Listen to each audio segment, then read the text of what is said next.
This hallway. We've all seen it before, probably in a nightmare, probably without knowing why. It's perfectly symmetrical, impossibly still, and it makes you feel, with absolute certainty, that something terrible is about to happen. That feeling, Stanley Kubrick put it there, on purpose, frame by frame, take by take. Kubrick didn't make movies, he conducted experiments on audiences, on actors, on the very idea of what film could do. And the instrument he used to run those experiments was obsession. Total, relentless, sometimes brutal obsession. This is the story of what obsession built and what it cost.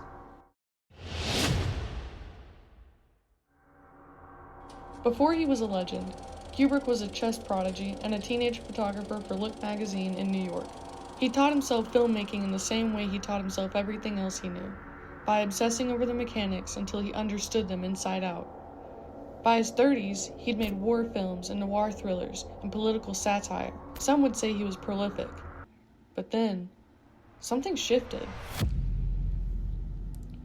2001, A Space Odyssey, 1968. 4 years into its production, Kubrick spent months consulting with scientists and engineers before a single frame was shot. He wanted the physics of space to be correct, not plausible, correct, no question. He built a camera system that had never existed before just to film the Stargate sequence. The result was a film that left audiences genuinely confused and changed science fiction forever. But it also introduced a pattern that would define the rest of his career. Kubrick would not move fast. He would not compromise, and the people around him often paid that price.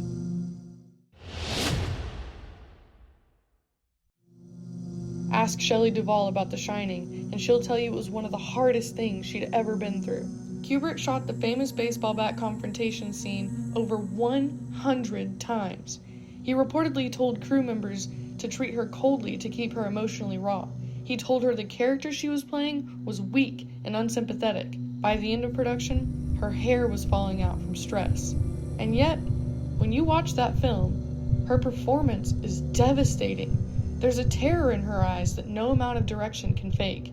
Kubrick knew exactly what he was doing. That's the dark side of his method. He believed that comfort produces mediocrity, and that the best performances live on the other side of pure exhaustion. That cinema was worth whatever it demanded. Kubrick never seemed to lose much sleep over questioning whether the art justifies the suffering or not.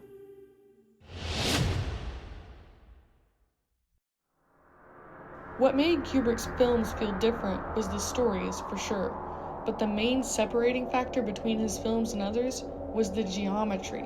He was drawn to symmetry the way other directors are drawn to chaos and action. A perfectly centered hallway, a face dead in the middle of the frame.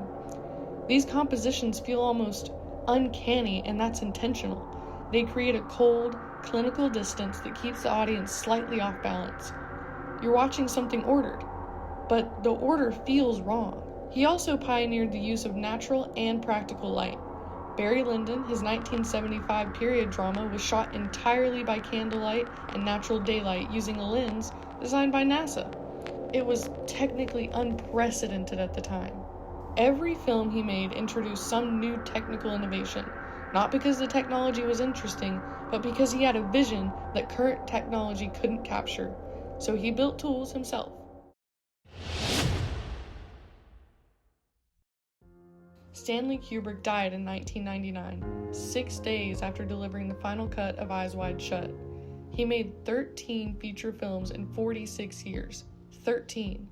Most directors make that many in a decade. Kubrick spent years, sometimes even a decade, between releases. He didn't care about momentum or market windows or staying relevant. His priority was getting it right every single time. And here's the strange thing. It worked. Every film he made is still being discussed, dissected, and discoursed. The Shining has an entire documentary about conspiracy theories people built around its hidden meetings. 2001 is still cited by astronauts and astrophysicists. A Clockwork Orange was banned in the UK for 27 years and is now considered a masterwork of cinema. Look at any filmmaker who makes you feel genuinely uncomfortable in a theater, who holds a shot a beat too long, who finds beauty in something clinical and strange. Chances are you'll find Kubrick somewhere in their DNA. Perfectionism, at its worst, is control, beautifully disguised as craft. But at its best, its very best, it's refusing to let the world be less than what you imagined it could be. Stanley Kubrick imagined a very specific world, and he made us all live in it.